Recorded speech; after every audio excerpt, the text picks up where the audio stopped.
So Kaleshwaram project పై power point presentation ఇచ్చేందుకు సిద్ధమైంది BRS. మాజీ మంత్రి హరీష్ రావు ఈ ప్రెజెంటేషన్ ఇవ్వనున్నారు. సో ఈ కార్యక్రమానికి కేటీఆర్ తో పాటు బీఆర్ఎస్ సీనియర్ నేతలు కూడా హాజరయ్యారు. ఆ కార్యక్రమాన్ని మనం ఇప్పటివరకు చూసాం. సో రాజకీయాల కంటే రాష్ట్రమే మాకు ముఖ్యమని చెప్తున్నారు హరీష్ రావు. కాళేశ్వరం ప్రాజెక్ట్ రాష్ట్రానికి ఒక జీవధార జీవధార అంటున్నారు. అలాగే బీఆర్ఎస్ పై బురద జల్లేందుకే ఈ ప్రాజెక్ట్ కు మరమ్మతులు చేపట్టడం లేదు అంటూ కూడా ఆయన వ్యాఖ్యానించారు. సో కాళేశ్వరంలోని ఒక బ్యారేజ్ లోని 2 పిల్లర్స్ మాత్రమే కుంగిపోయాయి.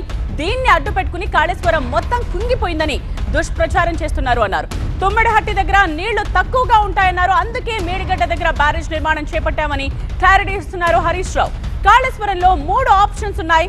వర్షాలు బాగా పడితే ఎస్ఆర్ఎస్పీ నుండే నీళ్లు వస్తాయి అన్నారు.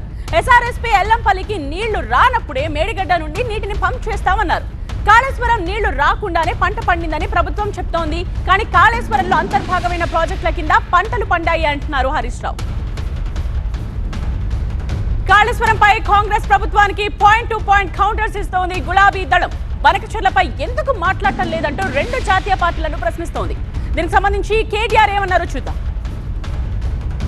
కాళేశ్వరం లాంటి ప్రాజెక్టు కాలంతో పోటీపడుతూ కట్టినా, అట్లాగే పాలమూరు రంగారెడ్డి ఎత్తిపోతల పథకాన్ని దాదాపు 90% పూర్తి చేసిన, సీతారామ ప్రాజెక్టుని కూడా 90% పూర్తి చేసి, కృష్ణలో గోదావరిలో సంపూర్ణంగా ఒక్కొక్క నీటి బొట్టును ఒడిసి పట్టి తెలంగాణ రైతాంగానికి, తెలంగాణ ప్రజల ప్రయోజనాల కోసం నిరంతరం పనిచేసింది కేసీఆర్ ప్రభుత్వం. కానీ ఈరోజు నీళ్లు, నిధులు, నియామకాలు అనే ట్యాగ్లైన్ ఎక్కడో పోయింది. ఇవాళ ఏం జరుగుతుంది రాష్ట్రంలో అంటే నిందలు, దందాలు, చందాలు. బీఆర్ఎస్ మీద నిందలు, బిల్డర్లతో, కాంట్రాక్టర్లతో దందాలు, రాహుల్ గాంధీకి చందాలు.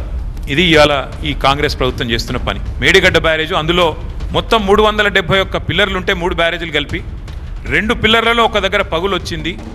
దాన్ని పట్టుకొని దున్నపోతూ ఈనింది అని కాంగ్రెస్ వాడంటే దుడ్డెను కట్టేయమని బీజేపీ వాడు 2 రోజుల్లో ఎన్డీఎస్ఏ రిపోర్ట్ అని వడ్డించి ఎన్డీఏ రిపోర్టు బీజేపీ ఆఫీస్లో తయారు చేసి ప్రజల్ని భ్రమింపజేసే ప్రయత్నం చేసినారు.